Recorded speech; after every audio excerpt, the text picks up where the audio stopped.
it's time for some light novels. Hello, it's me, that light novel guy, and today we're going to look at some new light novel releases that have came out in the last few months. And of course, I'm going to give my unbiased opinion on Volume 1. That's right, I've read Volume 1 of a few light novels that have been sent to me for review. Are they good? Are they bad? Well, we've got about a 50-50 split between them. So, let's not beat around the bush, let's check out some light novels. First up, we are going to talk J Novel Club. Actually, no, we're not. We're going to talk about J Novel Club, published by Yen Press. That's right, Yen Press have taken over the publishing side of J Novels. Well, newer titles. As far as I'm aware, stuff like Ascendance of a Bookworm, Infinite Dendrogram, what have you, are still done by J Novel Club, but anything new is getting picked up by Yen Press, unless you're called Apothecary Diaries, and then you're getting released by 7 Seas. That's a lie, it's Square Enix. Good start. But we are going to talk about today a title that I heard about, and that title is The Misfit of Demon King Academy. Now, I'm going to be perfectly honest, I knew of this one, and the reason I knew about this one was because when I looked up the word generic isekai protagonist, this guy popped up many times because of the anime. And if I'm perfectly honest, yeah, he's not that particularly interesting. So this is about this tireless war between heroes and demon kings, and the demon king sacrifices himself for the greater good. The greater good. And he is reborn a few millennia later with some really adoring parents, and within a few pages gets shipped off to school and grows up almost instantly. And yeah, narrative is not this series' strong point. We will get to that. And he just kind of just has all of these various adventures at school, and it's basically the usual thing that you would expect. He's overpowered, but he doesn't realise he's so overpowered initially until then he realises he is, and then most chapters are just him being overpowered and punishing anybody else who's beneath him. That's about it. There's not really much to it. Add in a few waifu-like characters and you have what is a fairly generic title, if I'm perfectly honest. I found this an absolute chore to get through. I really wasn't a fan of it. Now, I'm going to be honest here. I'm going to segment this into something else that was brought up on Reddit, because I mentioned this particular same thing with Classroom of the Elite. I would have enjoyed this if I was about 15 years younger, or 20 years younger. If I was in my mid-teens wanting a wish fulfillment title, this one I would have adored. Being an adult, however, seeing it just being kind of like, yeah, this guy, the funny part is, oh, well, he beat this guy and did a funny curse on him, or he beat this guy by being overpowered.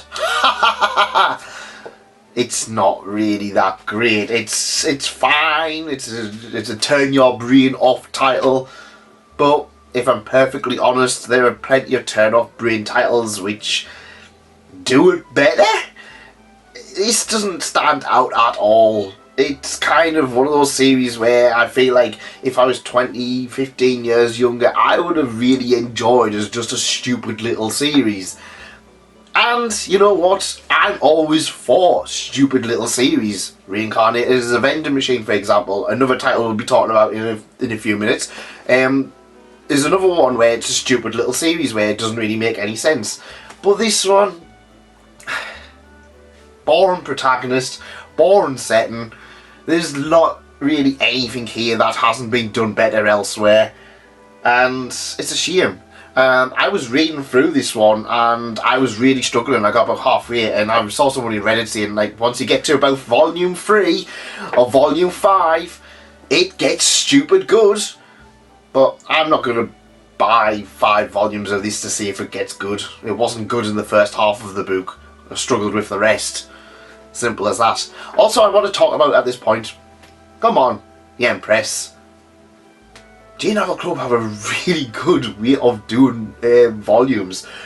Ascendance of a Bookworm and Infant Dendrogram look and feel incredibly nice. This is just a normal Yen Press volume, just with the J-Novel Club on the spine. I wouldn't go out of my way to buy this. Not very nice at all. Do it like they used to do it. They were really, really nice quality.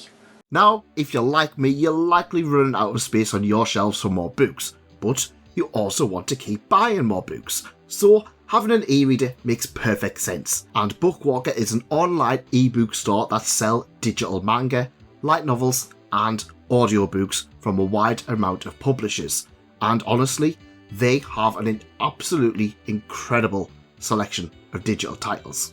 There are a lot of titles such as Dungeon Busters, Cooking with Wild Game, Apothecary Diaries, VTuber Legend, Reincarnated as a Sword, The Faraway Paladin, and Amagi Brilliant Park, among other titles that I've just only been able to experience digitally, while others such as Spice and Wolf, Bakano, and Zeroth Maria are old enough now that their physicals are well out of print and somewhat hard to find, so having these be readily available legally, digitally, is a godsend. There are also a ton of titles that other sites like Amazon no longer sell the digital version of, such as Arifureta, High School DxD, and Interspecies Reviewers. Coins, or Coinback, or Bookwalker's points reward system.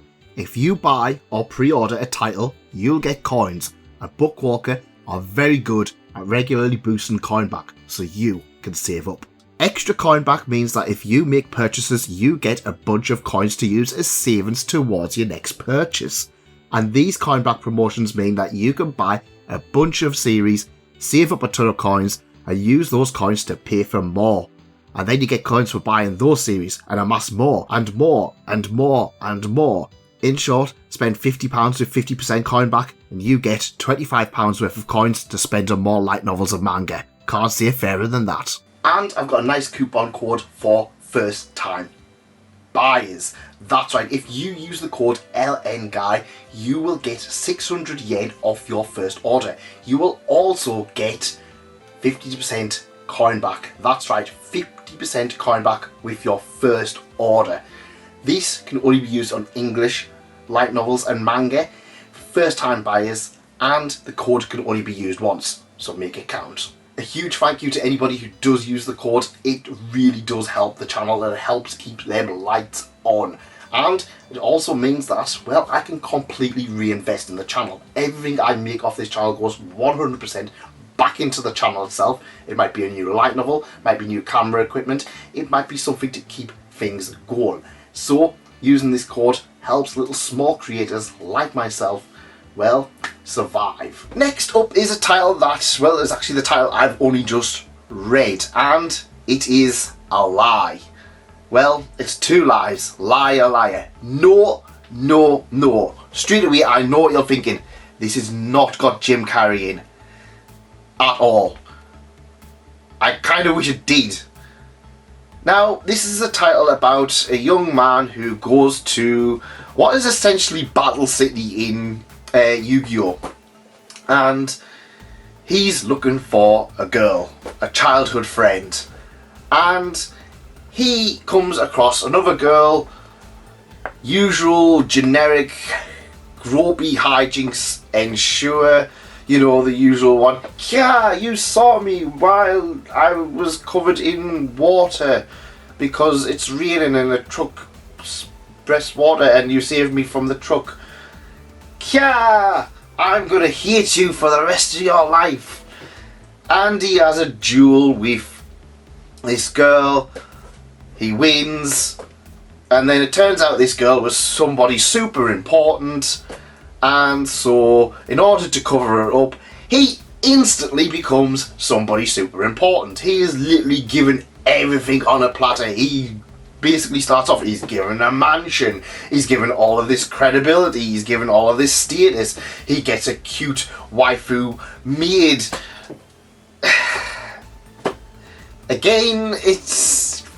it is what it is. I know I'm 15 years well removed from a lot of these titles, but come on. I mean, at least make them work for it. I mean, instantly. I mean, we have many great gambling series. We have Kakegurui, we have Kaiji, we have Yu-Gi-Oh! Which make things so intense.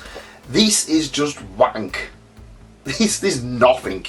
It spends best part of the first half of the volume just trying to explain things, because they've tried to make such an interesting world and thing around this battle city, but it's not interesting. It's just you sitting there literally going, oh yes, the first 20 pages or so, it's like just reading Monopoly rules. There is no interest here. The main character is boring. There's nothing to him. I am going to be honest, and the other girl, who is not on the cover for some bizarre reason, she is somewhat interesting. There's a lot of stuff come out with her that is kind of interesting. Main character is boring. This is just yet another light novel that there is just nothing interesting about the main male character. It's a self-insert wish fulfillment title. I was, however, somewhat intrigued by the story, and that's kind of what kept me going. Did it work out? No. I mean, it's not going to. It's volume 1. It's volume 1 of a series that's going to be about 10 volumes long, and of course everybody's got all of these secrets and not everybody's as they seem. It's not a great series. But I'm only judging volume 1. It might get stupid good volume 2 onwards. But this is another one. I mean, let's face it, you look at the front cover and you know what they're trying to sell you on. They're trying to sell you on the thighs. And there's not enough thighs in here. There's not enough Jim Carrey in here. This is not a great series at all. It's kind of too complicated for what it needs to be. There's too much wish fulfillment. The main characters just isn't interesting.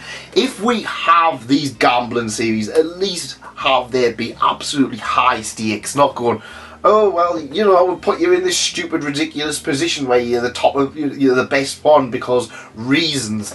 Oh well, you know, don't let them find out, otherwise things are going to be a bit awkward for you. And I'm just like, well, you put him in this position anyway. There was no reason whatsoever that I could really wrap my head around why he was put into this position where he has all this credibility.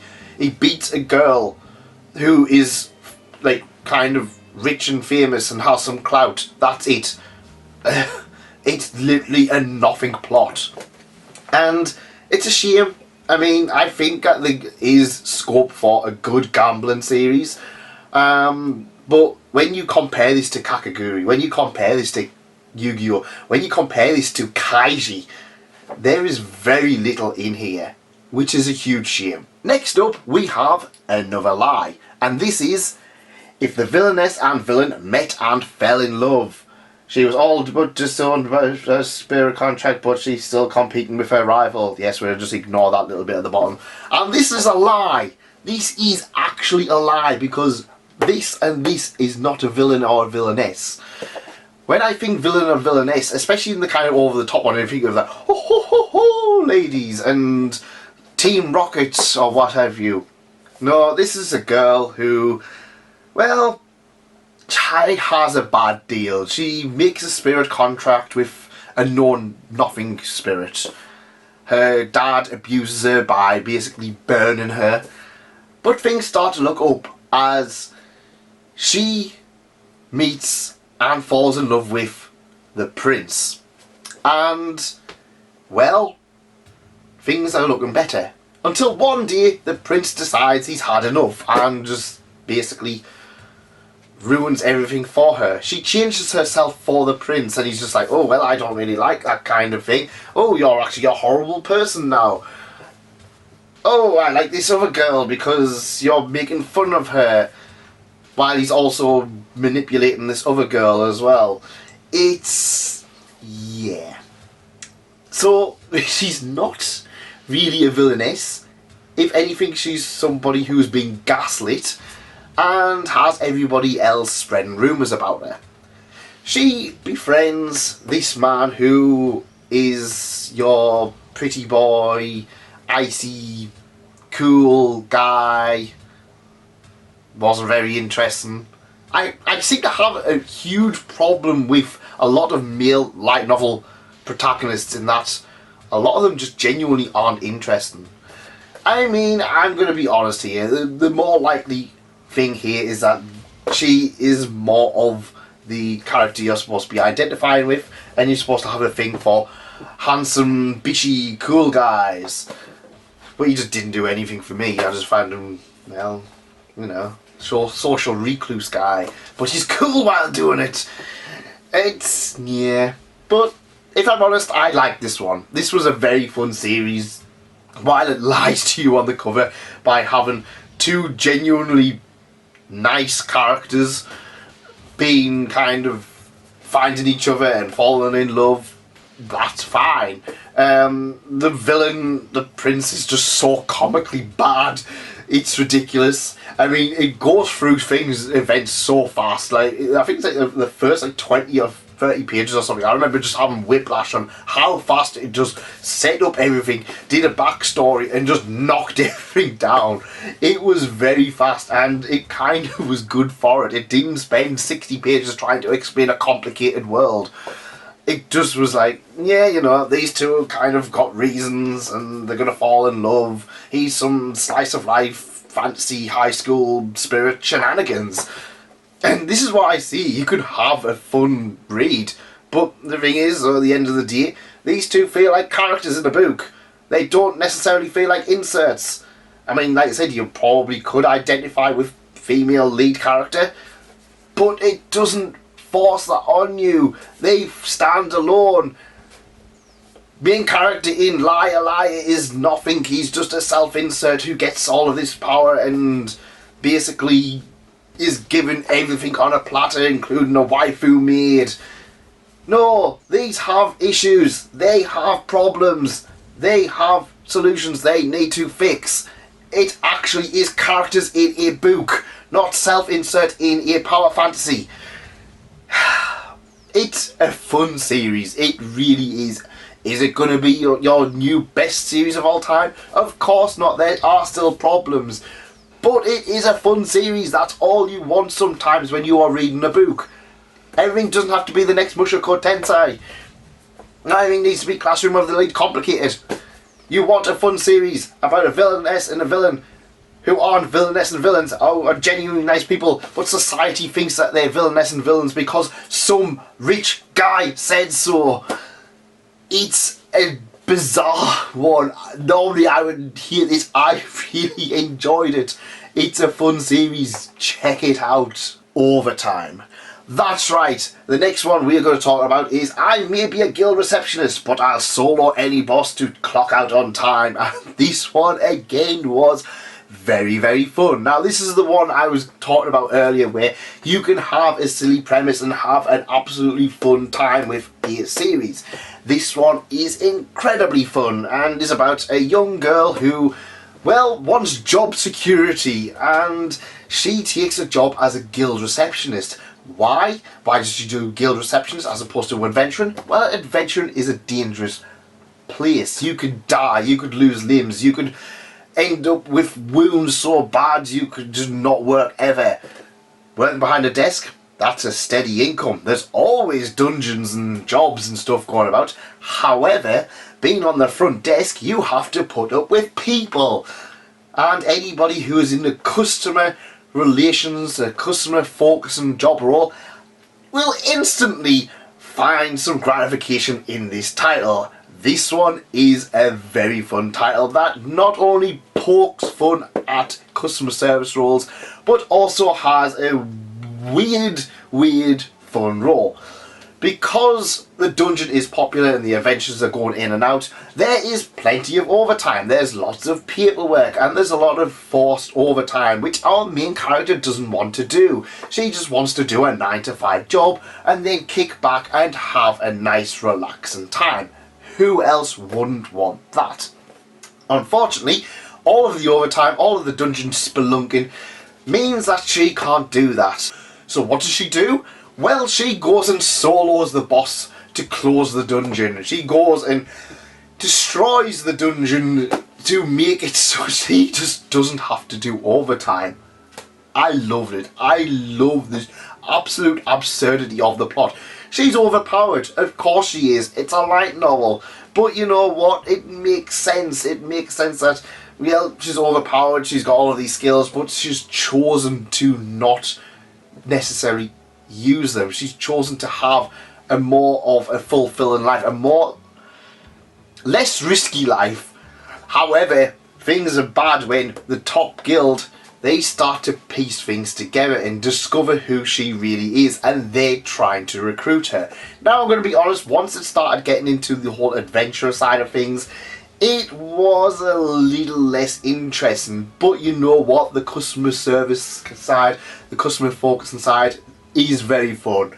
This one looked silly. It had quite a lot of funny moments in, and it had quite a lot of relatable moments in as well. Like I said, anybody who's actually got a job is gonna find this a lot more relatable than, say, going to a demon academy school. And you know what? It's one of those ones that you kind of look at it, it looks absurd, but it does its job. It doesn't really kind of surprise you with anything, except being rather competent. The main character, she's really relatable, she's funny, she just doesn't want to do overtime, much like myself. And yeah, I really liked it. I expected very little and got a rather fun series. Like I said, the adventure side of things isn't too amazing, but to be fair, the writer does know how to write fight scenes. A lot of the fight scenes in here are actually pretty good. So there is some enjoyment to be had if you do want a pretty competent series for fighting.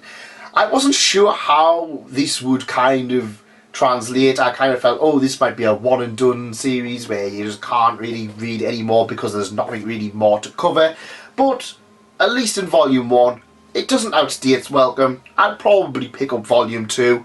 It was that much likeable in my personal opinion. And yeah, go check it out. Now, question for you guys. Did you know that looks are all you need? Well, I'm screwed anyway, aren't I? So, this is a title that very much surprised me. I kind of expected nothing going into this. I felt the synopsis was pretty generic, but I was very surprised. I really, really like this one. So, this is about a young girl named Shika who is basically a V-singer. If you don't know what a V-singer is, it's basically the same as a, well, not the same as a VTuber.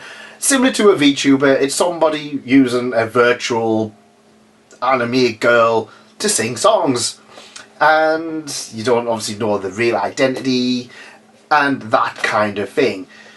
In the real world, she kind of can't really take care of herself, so her older brother does more or less everything for her. She is scouted and ends up at this school. The school for performing arts kind of thing.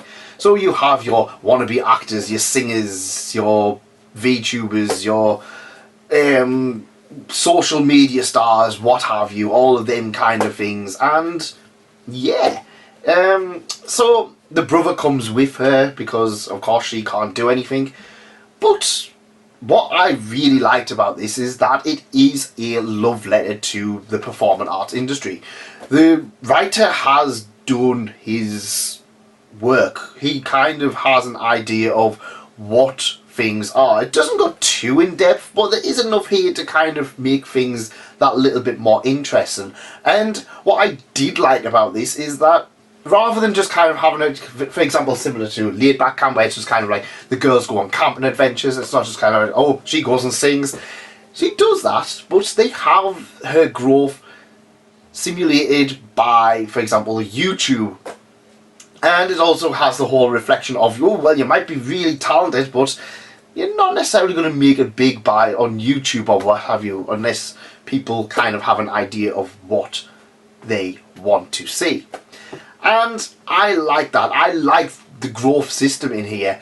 I liked the main girl. She was a very fun younger sister. From what I understand, this author does write younger sisters or sisters very well.